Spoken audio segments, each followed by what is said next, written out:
Kapolsek Bukit Ibda Rahman Syahfinim beserta Kanit Reskrim Polsek Bukit dan Babin Kamtibmas dan Reja Kampung serta aparatur kampung Gunung Tritit melaksanakan mediasi pemecahan masalah atau restoratif justice.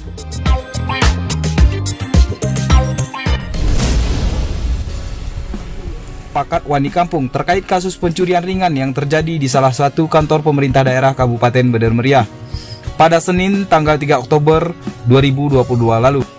Program Pakat Wali Kampung, nah secara otomatis sudah kita laksanakan hari ini. Mudah-mudahan kedua belah pihak ya sesuai dengan kesepakatan antara kedua belah pihak sudah berdamai.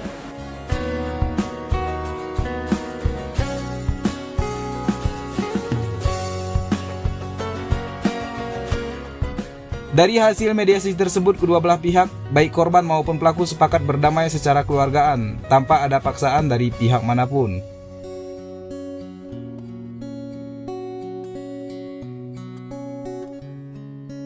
Assalamualaikum warahmatullahi wabarakatuh. Pada hari ini di kantor Reja Gunung Tritit telah dilaksanakan program Pakat Wani Kampung antara Ibu Anissa dan Ibu Komariah dalam perselisihan di mana kedua belah pihak telah menyelesaikan masalahnya dengan bermusyawarah dan melakukan Pakat Wani Kampung.